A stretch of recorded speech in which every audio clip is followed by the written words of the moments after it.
Welcome to Veterans Views Podcast from the JED TV studios on the campus of Purdue Northwest in Hammond, Indiana. Now here are your hosts, Connie Karras and Steve Bramer. Good morning. Welcome back, everybody. This is WJOB JED TV, Veterans Views Radio Show. We are coming to you live out of Hammond, Indiana, at the Strack and Van Til Studios. My name is Connie Karras. I am one of the co-hosts here. And as you can see, we have a wonderful, wonderful cast of guests here today. Mr. Steve Bramer, however, is not with us. As many of our audience knows, Steve had dental surgery a few weeks back, and it is not healing as well as expected. So he had to go to the Jesse Brown Clinic this morning, and we are sending our best get well wishes to you, Steve, and we look forward to seeing you next Friday. Also, a little update on Mr. Joseph Simonetto, our co-host, Mr. Joseph Simonetto. He is going to be going into a assisted living facility soon in Munster. He welcomes visitors, as does his wife Tam and their dog, their sweet dog Zelda. Those of you who know where he lives, please give Tam or Joe a call, and I have permission to tell everyone his address for those who want to stop by as well.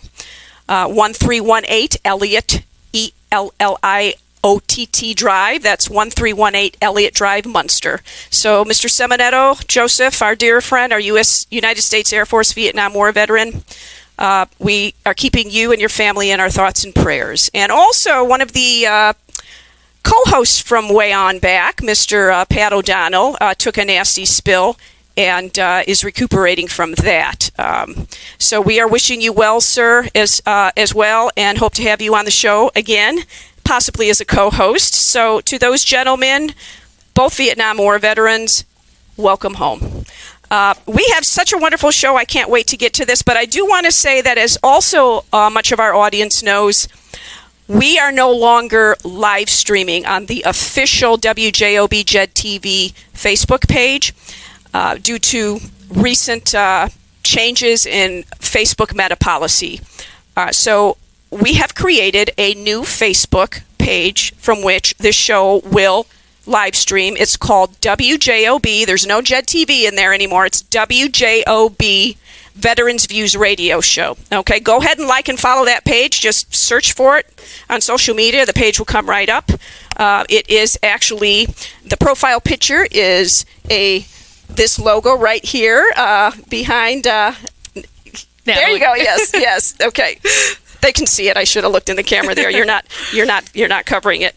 Like and follow that. Now, today we're having difficulty. We cannot, again, for the second week in a row, live stream it, but we hope to be up and running next week. However, in the meantime, you can still access this on the JED TV website. The show's always live stream on the JED TV, JED, G-E-D, for James E. D. Lowe, the station owner, on the JED TV website.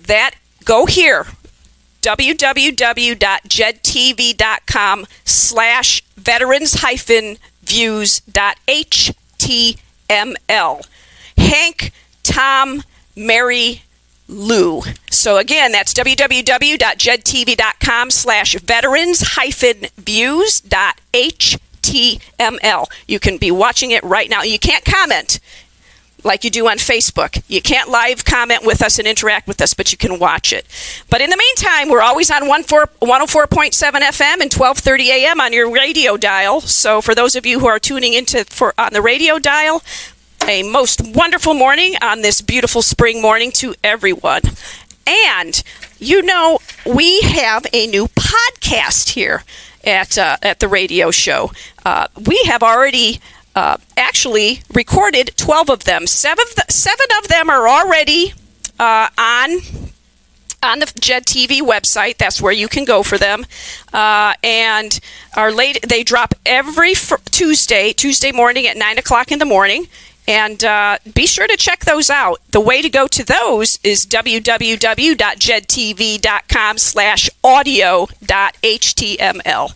Again, that's www.jedtv.com/audio.html. And before we get to these most wonderful guests that I am so grateful, privileged, and honored to be hosting today on Veterans Views Radio Show. 988. I want to, Matthew, could you please bring up the 988 graphic there on the monitor? 988 Suicide and Crisis Hotline. Lifeline. 3 digits, 3 very important digits. You can call or you can text. And if you add a 1, you can speak to a peer-to-peer support veteran. That's the Veteran Crisis Hotline if you add a 1. I have personally used this lifeline as I have service trauma. I can also say that recently the American Legion National Commander James A. LaCourcier Jr., who Steve Bramer and I, co-host Steve Bramer and I recently interviewed, was very frank and said he has actually even used it. He was recovering from alcoholism and was in a very dark place at one time. So he was very frank and courageous in telling his story. There are people who are here to help. You're never a bother. You're never a burden. We are here. This crisis hotline is 24/7, 365, completely confidential. It's now, I believe, in 2 languages. I think it's in Spanish and English. And these folks here are mental health professionals, social workers, and community advocates who can speak better to this than I can. But remember, you're never alone. And on that note, there is a American Legion wonderful virtual training called Be the One to Save a Life. I underwent this training recently. It's an hour-and-a-half virtual training. You simply go to www.legion.org. It's that simple. Right on the homepage, you can sign up for this free virtual training. It's based off of the Columbia Protocol of Suicide Prevention. I learned a lot of things about suicide I didn't know, and I thought I knew a lot. It shatters myths. There is a mental health professional facilitating these online trainings, virtual trainings. I highly recommend it. It's an hour-and-a-half. Go and sign up, and you don't just go to your Legion family. You take this into the entire community because everybody is affected by suicide. And one more thing. Happy Mother's Day. And we have a lot of mothers in, as you can see. We have mums and moms. Lots of moms here, and each one of you are taking one of these home. These are for you. Happy Mother's Day. Mother's Day's Sunday, and happy Mother's Day to all those mothers out there. And also today is another very special day. It is Military Spouse Appreciation Day. Did you know that?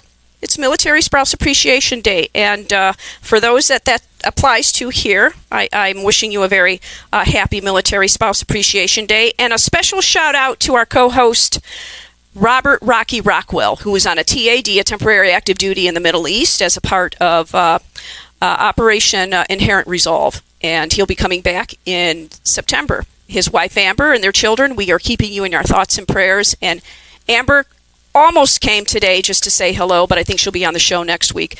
Amber, we are wishing you a most blessed Mother's Day as well as Military Spouse Appreciation Day, and we can't wait to see you on the show next week. And on that note, without further ado, welcome everybody. We have some really special people here today, and some of them were already here. They were on a previous show.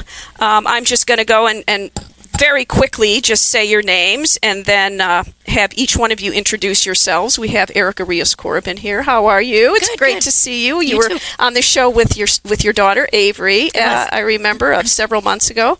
And it's wonderful to have you back here. Thank you. Thanks for having me.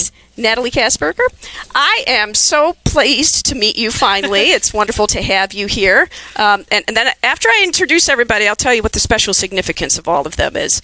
And then we have Jocelyn. Jocelyn, I've also not met you before, so it's wonderful to meet you. And you actually look like someone I know. When I was looking at your photos when we were getting this show together, you look like my friend Vern Hamill. So cool. You have a doppelganger out there. Great. So I'll have Vern watch the show, and she'll go, "Wow, that's really cool." So yes, and then we have Caitlin Kalisic, and Caitlin was on the show also with Stacy Garcelon. And Stacy, it is wonderful to have you back, and I can't wait to talk about Anam Cara. And Caitlin and Stacy are involved with the Anam Cara Equine Center, which is actually helping save my life. So welcome to all of you. Everyone we have here, folks, this is such a special show, are mental health professionals, right? Most are social workers and police social workers, veterans, and one is an active duty veteran. One is a reserve naval. What is your rank? IS or 2. Okay. Second class petty officer. So we have an active duty military person here with us, and thank you so much. Thank you so much, all of you, for serving in whatever capacity that you are serving. And I'll tell you something. I recently had a conversation with somebody who got almost a little bit offended that I said thank you for your service, and this is not you. This isn't you, because civilian soldiers suffer the effects of service trauma, the isolation, the having the family member deployed. They also, it's a family effect. It's a family effort, and you know, when we thank the veteran, we have to remember that there's a family or loved ones also who bear the brunt of the service. So we're all in this together, all of us. And there's intergenerational service trauma that gets carried on from generation to generation, and we can't forget that you know, it's a family affair. So, but anyway, so I am so excited to have you on because, you know, all of you are doing something to help save lives in your own special way. And so when I envision this show, what I am really excited about is how many police departments are incorporating social workers. We're seeing this now. And in fact, in my hometown of Munster, where I serve as a Munster Volunteer and Police Service, I'm wearing my cover and my jacket, proudly representing. We're now getting a social worker in Munster, and we'll talk about that later. But let's just go around, and I want y'all to introduce yourselves to our audience here. Let's start with you, Erica. My name is Erica Rios Corbin. I'm the police social worker at Griffith Police Department here in Northwest Indiana. I started with them in 2018.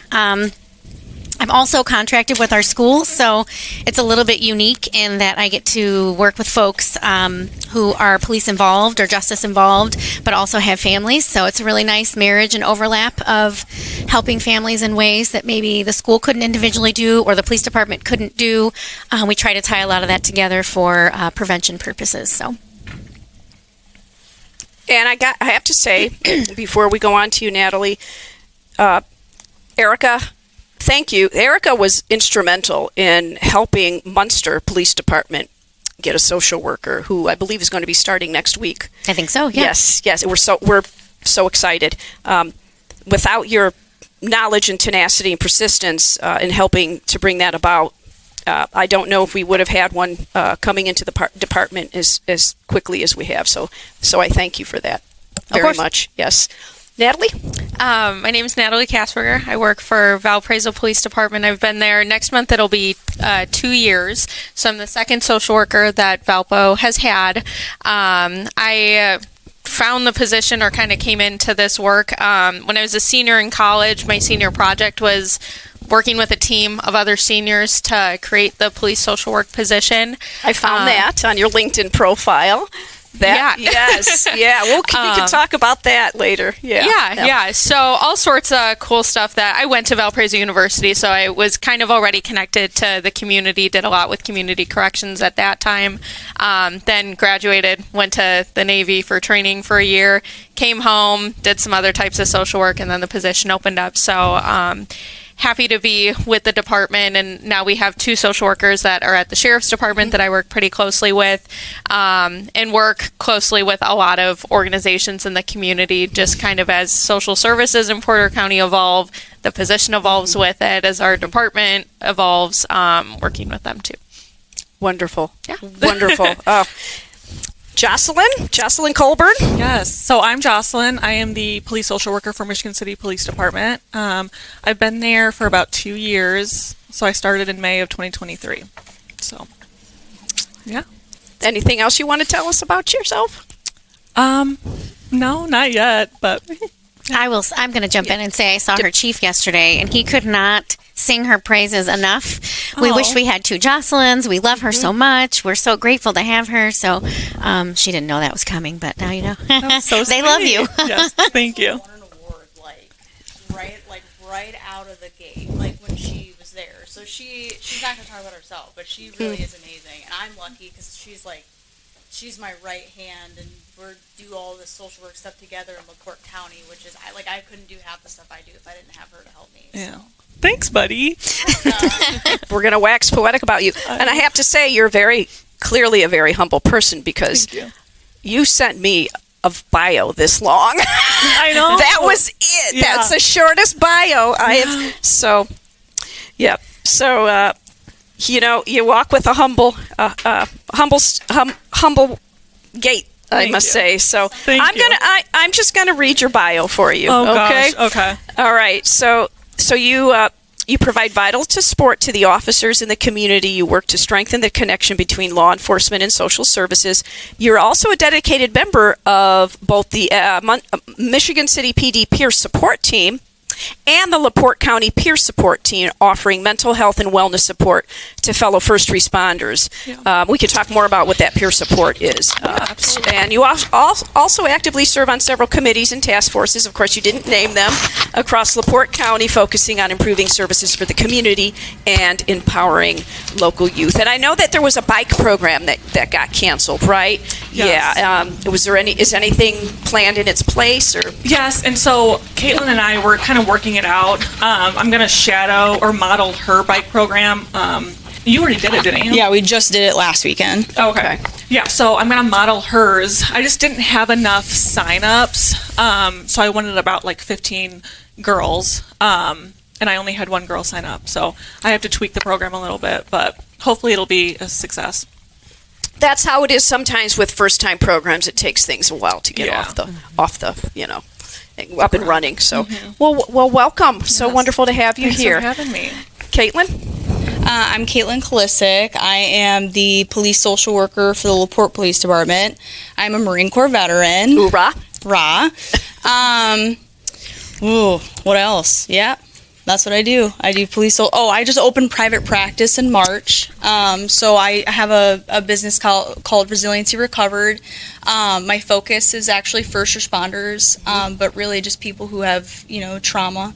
It's the population I enjoy and feel most comfortable working with. So my goal is to make it accessible. First responders and veterans, I only charge them 50% of the session fee because I don't take insurance. I'm doing that. I'm a board member for Anamkara Stables. I'm a board member for Leadership LaPorte County. Yep. And I'm going to read your also very brief bio here. So you are a LaPorte County Police Department social worker. Is there more than one? So it's just LaPorte City. So the LaPorte County Sheriff's Department does not have a social worker. Okay. I repeat. It's LaPorte City, not the LaPorte County. Yes, yeah. Thank you for that. Thank you for that clarification. And, of course, a fellow Marine Corps veteran, Hoorah. Well, where are you, Chesty? Well, look at all these women Marine Corps veterans, movers and shakers. Never in his wildest dreams, right? Better you say it than I, right? It's true. Yes.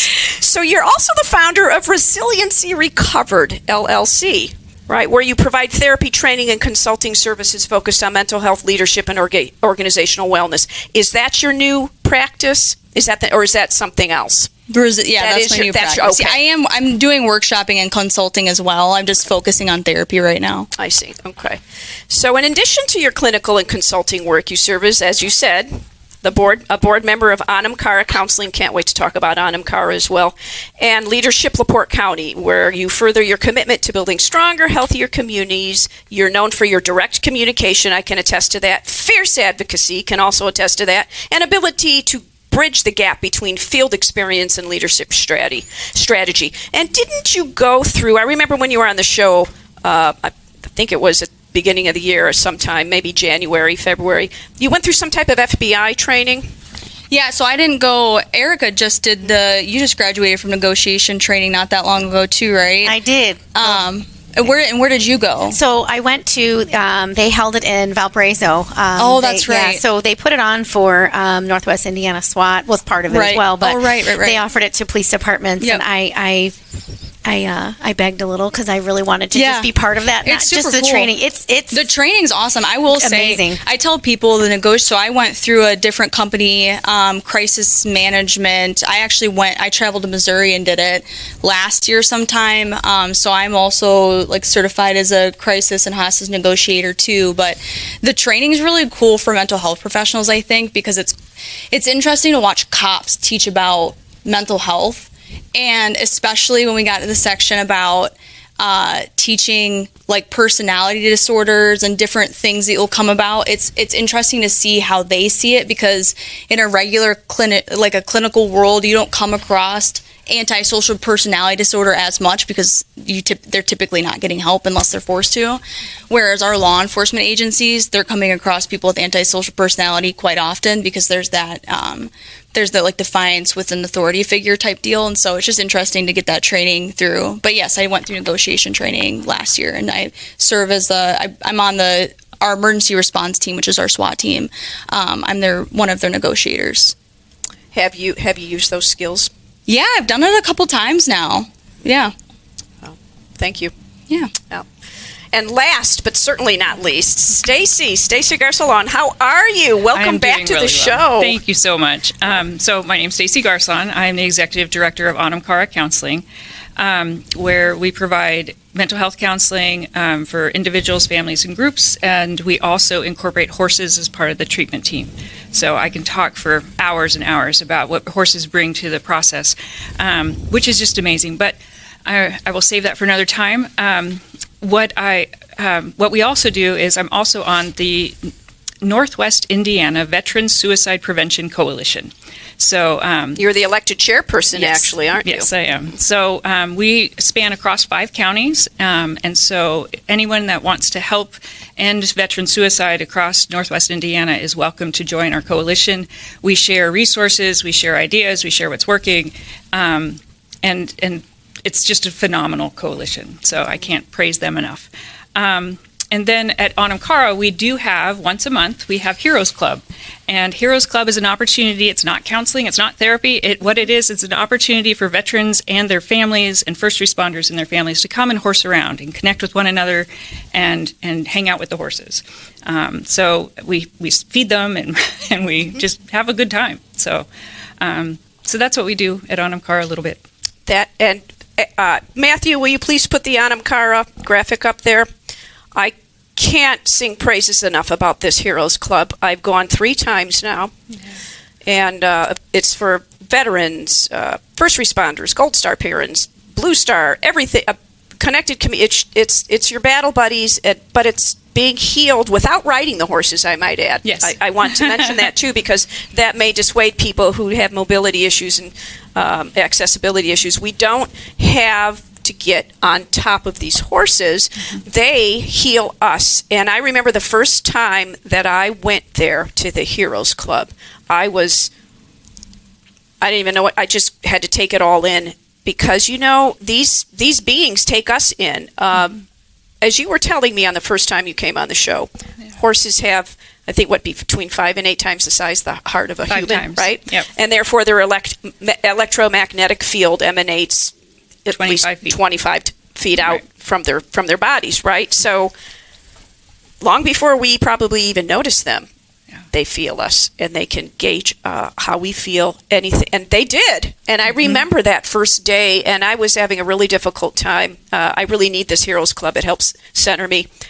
You're amongst not only sentient beings that are horses that don't judge you, but you're amongst donkeys, goats, the 2 goats I adore, and cats. So Yes. It's really a wonderful place to be. We fellowship with them, and we can brush them. We can touch them, and I always feel my heart rate go down when I'm in their presents. And then we go and we fellowship and we have a wonderful meal. So what you it's a just wonderful, described- wonderful day. I can't. It's the last Saturday, folks, of every month. Were you able to find that in there? No? Okay, that's okay. I have it. I have it. I'll send it to you. We can show it at the end of the show. It's the last Saturday, folks, of every month from noon until 2 at Anamkara. Will you give the address, Stacy? Absolutely. The address is 4298 East, 1000 North in LaPorte, Indiana. And the website is www.anamcarastables.org. So ANAMCARA stables.org. Yes, Anamkara. A Alpha, N Nancy, A Alpha, M Mary. And then Kara. C as in cat, A Alpha, Ralph, Alpha. Anamkara, which from the Gaelic means soul friend. Yes. Couldn't be a more appropriately named place. So, all right. Let's have a serious discussion about some stuff here going on. Also, before we open up for, I'm going to throw a question out there for everybody. I also wanted to say it's a very difficult time right now, a confusing time right now with what's going on with this new administration that is kind of erasing information from government websites regarding anything that's considered DEI, diversity, equity, inclusion. I don't know why we always forget the A in there. There's accessibility in there as well. And so, right now there are a lot of folks feeling kind of left in the dust. And I do want to add also that I really appreciate, Stacy, how your expertise. You're a licensed mental health counselor, yes. Correct? It serves a diverse population. You include the LGBTQA community, and thank you for that, and those in recovery, survivors of intimate partner violence. You create a safe space at Anamkara, and that could not be more appreciated and needed than in a time right now. So we appreciate that. And actually, I remember this was really something that really is going to forever stick with me. Remember, Caitlin, when you talked about your MST, very frankly, when there was a caller on the show when you were on the show the last time. I appreciate that courage. It's when people have the courage to talk about things like that. And by the way, MST and rape, it affects a lot of people. Nobody really. Yeah, military sexual trauma, MST. Yes, yeah. Military sexual trauma. It's something that's the reason I was even actually asked to co-host this show, because Joseph Simonetto, who I mentioned at the beginning of the show, he wanted to have a woman host who could bring MST to the forefront and just get it out there. And as a survivor of MST myself, I was a good person to do that.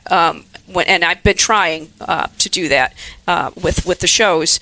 So we have a lot of work to do going forward. But I really appreciate it any time that it seems like our disenfranchised groups are not being addressed. It's wonderful to know that we have people in our community that are reaching out to everybody, and it's a hard time right now. But I would like to pose a question out there to all of you, and I brought your bio out here right now, Erica. So making me nervous, Connie. Yes. So this goes back to the conversation that I was saying I had with somebody about we have intersectionality. We're all interrelated. You personally, as you shared on the show when you were with us last time with Avery, you have had an andiron in almost every fire, and those are my words, not yours. But your first spouse was a Marine Corps veteran, correct? Yes. Well, he didn't get a chance to be a veteran. But, so. yeah, right. He was killed in Iraq in 2003, just shortly after the campaign started. So, yep. Your current husband is a first responder, a police officer. Yes, he is. Right? Yep. Yes. And you are serving as also a first responder, as a social worker at Griffith. Yes. At the Griffith Police Department. I feel so weird feeling like the first and I think we talked about this yesterday, if you don't mind me highlighting it just a little bit. Of course. So I'm very mindful of my space. So I did not serve. and in the capacity of signing the line and going, right? I didn't do all of those things. You serve alongside somebody. So I don't really fit in the veteran category, but I have like this large veteran family, which is really cool.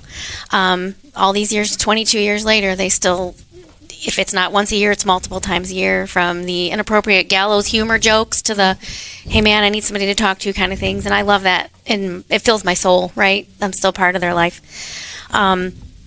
I'm not a police officer, and I'm not, I guess, technically considered a first responder if you're asking for that definition, right? But much like Caitlin and I were kind of talking just a little, much like our dispatchers and people who are kind of involved on those outskirts of things, it's just all a big puzzle piece that needs to be put together with glue, right? Mm-hmm. So maybe we're kind of the glue that puts all the pieces together. I don't know. I like that. It's just a weird spot for us to be in because I know we all love so much what we do, and it's not a back patting thing. It's not I'm connected to this thing. It's just like where my passion is, you know. I lost someone I loved who served. I have 35 brothers and a couple of police sisters, you know. Like I have all these people that are now my family, and I there's nothing I wouldn't do for them. So it's just a weird spot because people are like, oh, you served or you're like a cop. I'm like, no, don't carry a gun. You don't want that. I'll shoot myself or, you know, whatever. So, yeah, it's just a weird spot, but I try to wear it proudly. I feel strange sometimes, like there's this imposter syndrome thing that follows me sometimes, but I work really hard. That breaks my heart but to hear I think, that. like, if I look at everybody here, every single one of us felt like, I'm not qualified to be doing this, but you are. And then people say nice things to you, and you're like, yeah, hey, that's me. I'm 5'3" now. If I stand up a little taller in shoes, but you know, I love what I do, man. I couldn't be more blessed to be around people who just get it, and it's just an awesome thing. I like the glue analogy. I usually say civilian soldiers are the backbone of us, and they're in the larger numbers too. There are more civilian soldiers than veterans, so we must remember that. But you know, here's another analogy. I was thinking about this after we had this phone conversation. We're human beings with a lot of organs in our bodies. What if we took out the lungs? We need those, right? Right. A lot of parts make up one whole. Yeah. And you're a vital part. And another thing I wanted to mention too, and I've mentioned this on the show many times, I've been working with an organization called Resolute Ready, where I'm the international ambassador. They're based out of Adelaide, Australia. Since last April, we have been creating a post-traumatic stress presentation. It's almost ready to publicly release. It is the stories of 6 people who talk about their lived experiences. Some are civilian first responders, some are veterans, some are military personnel, some are families of all of the above, and one has served as in the military, as a first responder in the military, and now is the family member of that connected community.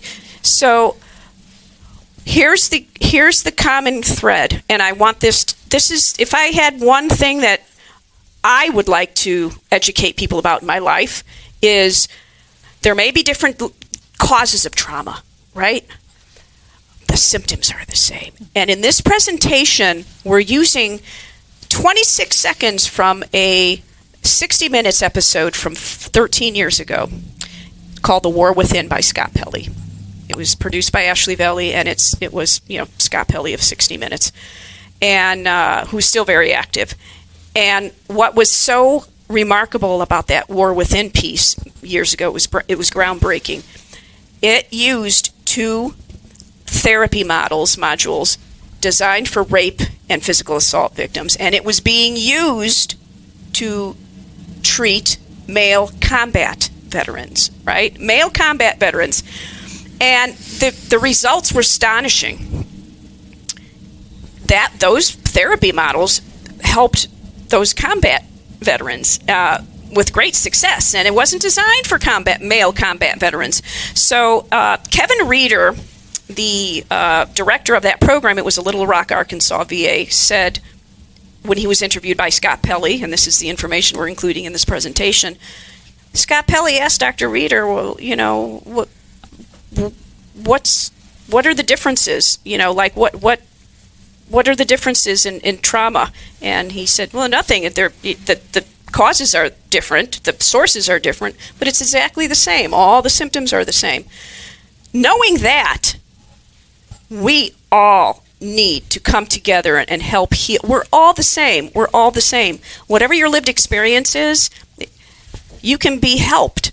You're not beyond help. You're not beyond reproach. There's no shame in asking for help, and we're all in this together. And when we start saying, oh, this trauma is more important than this trauma, and oh, you're kind of a little bit further down on the line, you're not a first responder or a veteran. When we start doing that, we lose our humanity. That's what we have to really come together. Thoughts on all of that? I think it comes down to we forget about that we literally have we have a nervous system, we have a brain, right? Right. And a lot of my focus, especially working with our police officers, is talking about their nervous system and their brain, because especially after being exposed to so many things, people start to think, oh, I'm not impacted by these things. Like, I'm not impacted by watching this kid die, or I'm not impacted by this incident that happened. But the reality is that you are. It's just what happens is your nervous system, which is a fire alarm, is being rewired and rerouted to do something that it was never meant to do. And with that, unfortunately, the same thing that keeps people from breaking down when faced with trauma, the traumatic incident again, is the same part that hinders their ability to effectively communicate with their loved ones, the part that hinders their ability to make good decisions. And I think that if just to overall theme what it is that you're saying is, at the end of the day, when someone's impacted by something, COVID, I'd be the person that brings that up, but COVID traumatized people in a way that's different, but affects and does the same things to a nervous system in the brain that it does to anybody. And so really, at the end of the day, to simplify all of it, is we all have a piece of us that is affected by the stuff we experience, and how we're willing to understand that and move forward with that is really, really important. I remember when I started the police department, we had this senior leader, police officer. He was like, mental health's abstract. I was like, all right, fair enough. It kind of is, right? Like, when you put it, when you say it like that, we're talking about feelings. But the reality is it's not all that abstract. The reality is that mental health is directly correlated to what it is that your brain and your nervous system are doing to process it all, right? We all grew up in a family. Lived experience is so important. Erica and I talked about it before we came here, and kind of this conversation of, I'm not a veteran, I'm not a police officer. And the reality is that no, but you also have experienced things that lived experience is really important for people to hear. You play a very important part. It's that human part. It's that, when we can humanize who we are and what we're doing, and I love it because we all have a nervous system. No matter what, we're all going to respond to things, and I think it's really important to humanize it. Because, the world likes to compartmentalize people. Mental health professionals all, smell like patchouli oil and smoke weed, right? And cops are all mean, and it's like, there's a person under all that. Right. And the nervous system's that thing, people don't realize what it is, but that's, when you walk into a room and you can tell somebody's in a bad mood, that's a part of it. That's what that is. And people don't realize that, how powerful that is. And so that's half the reason. I bet you the people in this room are all people that probably heard at some point, you just make me comfortable. It's comfortable to be around you. And a part of that is lived experience, because especially in police social work, and Stacy with everything that she does, we're here for a reason. It's not because we thought police social work was going to be this high paying job. Right. Let me tell you. It is not. Oh, don't get me started on that. It is not. We all deserve so much more money. It's horrible. It's just don't get me started. But it's really just because that this is what we do, and so that's a part of that nervous system part, is just being people that it's easy to be around. Whether you're Jocelyn, who's literally human sunshine, she's the human form of sunshine. Thanks. Or you're Erica, who's just gonna, that when you're talking to Erica, there's just about nothing you could say to her that she's not going to be like, okay, yeah, no, I get it, right? So those are all things I think you simplify it. It's just, that's what we're human beings. Police officers too, we see them every single day struggle, and I feel like that's a gift. I tell them all the time, like, I'm honored that I get to be on this side of the curtain and watch all of you, like, that sounds terrible, watch y'all struggle, but just to see that human part, because it can be hard for them to, veterans too, it's hard for them to be like, oh, I'm having a hard time. They would never say that, right? That's crazy to say that, but it's not crazy to say that, because at this point, we know you're struggling. You're seeing things that are going to 100% impact you. We're here to help you. But they know when we're struggling too. Yes. And that's the thing I think people forget. We talk about humanizing things and all that, but how many hours a week do we all spend with our coworkers, and how many hours a week do we spend with our animals or our kids or our significant others, right? They will, and I bet all of you have somebody who'll walk in and be like, you okay? Having a good day? Not good day. Having a great day, And it's like if someone's seeking you out and they're looking and saying, like, that space that you're talking about, and they know your space has got that weird feeling to it. We listen all day, we take in all day, and our bookshelves are full all day. They know when we're having a bad day too. It's as dysfunctional as it may be. And it's worst our family too, because they're like, "What's up with you?" Like, don't worry about me. I'm here for you. And they're Mind like, your "Wait business, a minute." sir. It's hard being a helper too, and like being a healer in that sense of that's the nature of that. I hate it when someone's like, "Are you okay?" No, I'm never okay, but you don't ask questions. You're right. Like, this is a one-way door. Yeah, you're not my therapist, okay? I remember the other day I was sitting in my office and I was just having an off day, and one of my officers came in, and just like you said, with like that space, he goes, "What's wrong with you?" And I was like, so then I started talking to him, and it was funny. I'm reflecting on it now. I'm like, that was like roles are reversed a little bit. It was very, very weird. It's weird feeling, and probably for them, they're like, oh, you're a person too. Right. Yeah, I was about to say. Right. And that this is exciting too, because until you get to, everything's about connection, and the pandemic disconnected and isolated us, no doubt, and we're still seeing the effects of that. Substance abuse. There is, I don't even know where to begin. You depending upon where you look for your statistics, some even say that suicide is 17 a day. I think that's way, way conservative. And there's no way to precisely know. I mean, and we addressed this on the previous show last Friday. Can there's I make no a quick way. comment about the suicide thing? And I'm sorry, I won't do this again. But I think the thing that frustrates me the most about not people, but numbers, right? We can skew numbers for whatever we want it to look like. We all know that. We're all in social work and law enforcement. We know that. But the thing about the number per day is one of a million things that I sit on, which I know you guys are all feeling the same way, meetings after meetings, but one of the things that we have suicide fatality review, opioid fatality review, child death review, all these reviews of death, like what could we have done to intervene and had a better outcome, right?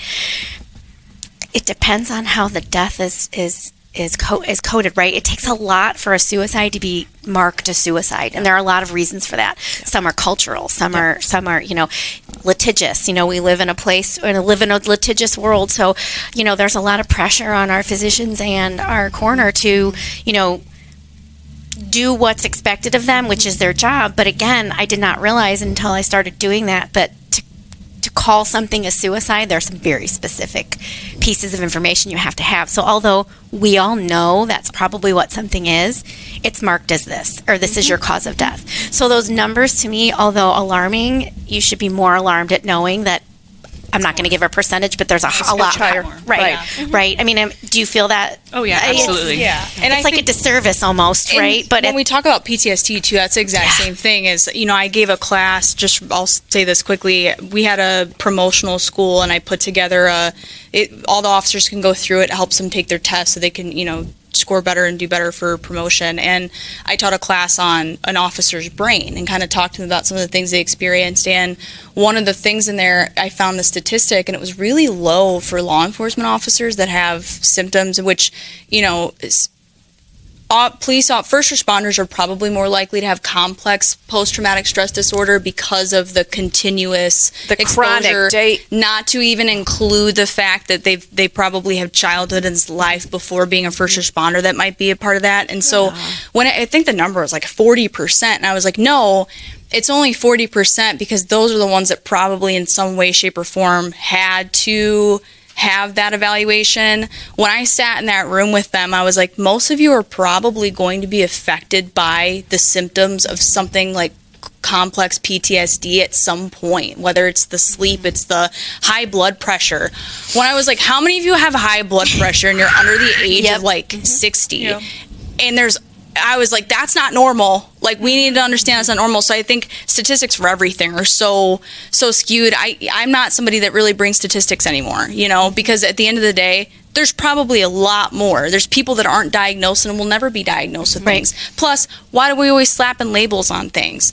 People use drugs until they die. Sometimes we could consider that suicidal, right? If they know at the end of the day that what they're doing isn't going to help them at all. We had a guest, a veteran service officer, and then please share with us, Stacy, your thoughts, who said last week on the show, passive suicide.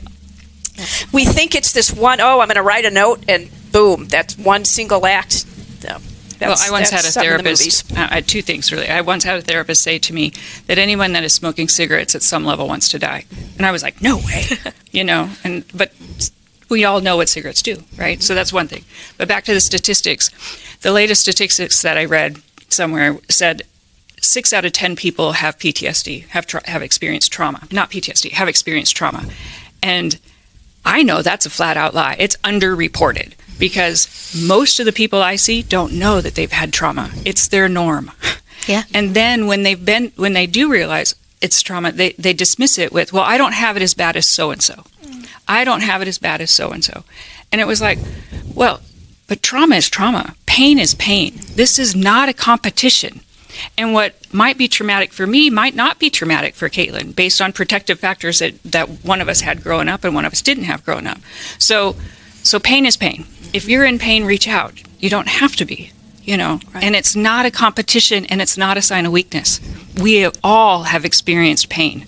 We all have a brain and a nervous system that needs some intervention sometimes. And I think we really need to get that message out. We need to get the message out and do the boots to ground that it's not a weakness and reach out to people. Yeah, it's still a stigma. Oh, it's terrible. And I'm excited. The reason I wanted to have all of you on here, I'm excited that now so many more departments are hiring social workers because social media people. Please put the phones down and connect to people. Isolation and disconnection from people who you do not, whose lives you may not relate to, right? And therefore may judge, police officers being one of them. Get to know somebody. Put the phones down. Go visit with somebody. Talk to we're seeing so much hatred about, police first responders on social media and all kinds of groups. They need to be seen as human beings, and I think if we walked one day in their shoes, they put their lives on the line, they're targets. I can't imagine the chronic complex post-traumatic stress that they have. I'm seeing a shift though now with these departments in our area, hiring social workers. That's a good step because this veteran, I know this from the viewpoint of a veteran. I'm okay. I don't have any problems. Even when I'm in the depths of, oh my goodness, I'm having suicidal ideation, I don't want to talk about it. I won't. I'm fine. I put on a happy face. And I'm glad that we have these social workers not only for the communities to serve, but to be there for the police officers now so that they can see, hey, we care about you. You're human too, right? Because they're getting it from all ends, right? Go ahead. Sorry, and I don't mean to interrupt. I really like this because I would say like in social work curriculum in college, there is a push of first response, specifically law enforcement, not doing what they're supposed to. So don't get me wrong. There are police officers that do not do what they're supposed to. There are social workers who do the wrong things every day. There's actually you check it out. There's like Reddit posts and all sorts of stuff on therapists, social workers who literally lost their license doing despicable things. So we just look at first responders because... And that's a minority of the profession? I'm okay. Right, and it's the same. I think there's minorities of every profession or everything. And so the more we put the humanness behind it, I just want to add that because the reality is like social workers, we do the wrong stuff too. Law enforcement's not alone in that. That's why we have to meet them where they're at and do better. That's my big philosophy is I want them to do better. But if they have something underlying going on, they're absolutely going to mess up in their job. The same way that if we don't take care of what's going underlying, we are going to mess up at our job. And we're risking a very vulnerable population doing that. The people we work with are vulnerable. We have to take care of ourselves to take care of them. So and thank you for pointing that out and looking at both sides fairly. But, I think if we view people as humans, if we don't judge them right off the bat, we'll have more hope of, So we only have 5, it's too late to take a caller. I'm so sorry. Caller, I'm so sorry. We're about done with the show. We have still a little bit more. Was this person holding a while or just called? No, I was saying there's 1 minute left. Oh, it's 1 minute. Okay, I thought you had a name of somebody on there. Okay, so we do have to wrap up here, unfortunately. I didn't get to hear from you, Natalie, and we're just going to have you back on the show. Gosh darn it. Can we go 1 minute over, or do we have to be right done at 10? Yeah. Look, he says. Just try to do it as fast as you can. As fast as I can. Because we really do need to get okay. Get done at my time. Natalie, I'm so sorry we didn't get to you, and there was so much more that I wanted to talk about. We'll just have to have you back on another show, all of you. Thank you so much for what all of you do. Very briefly, 10 seconds each of you, what do you want people to know about what you do and the value of it? Go ahead, Natalie. I was going to say, you can go first. I think the biggest thing is that coming from Valpo City, where people think that there's no problems, no issues, it's the home of all the resources, so everything's fantastic. Everywhere there's people that need things, and whether it's obvious or not, that the work of everybody is part of the puzzle, and it's important. Jocelyn? I'll just say our work really is important, and we need more social workers in police departments for sure. Caitlin? Pay attention to the bills that are being passed downstate because at the end of the day, listen, and I'm going to say something really unpopular coming from social worker. If we defund our police departments for crucial things, you're going to lose social workers. Yep. You are not going to see one of us in this room working in a police department if we keep passing bills that take money away from the important things that police departments, spoiler alert, don't make a lot of money. And when they don't make a lot of money, they have to cut things that are essential. And we could all argue, and our people could argue it, but at the end of the day, they'll get rid of us if there's no funding for it. So we have to have the right people in office. Pay attention to this. Yes. to what's being passed downstate. Yes. And very quickly, Stacy? We're in the middle of our Seen Through Horses campaign, so bringing horses into the mental health field is not cheap, and we are a nonprofit, and all the services we provide to veterans and first responders are at no cost to them. Yes. So if you want to support us, go to that campaign. AnamCaraStables.com. I am a Seen Through.org. I am a Seen Through Horses ambassador, and we are just going. Yes, we are rocking it. The last Saturday of the month, Anam Cara Heroes Club. Everybody, thank you. Erica, Natalie, Jocelyn, Caitlin, and Stacy. Thank you for all of the lives that you're enriching and saving, and we'll have you back on the show again. Thank you so much for all you do for us. Thanks for having us. All right, we'll see you next Friday. This is Veterans Views Radio Show. Everybody have a wonderful day. Happy Mother's Day. You've been listening to Veterans Views podcast from the JED TV studios on the campus of Purdue Northwest in Hammond, Indiana. Thank you for listening.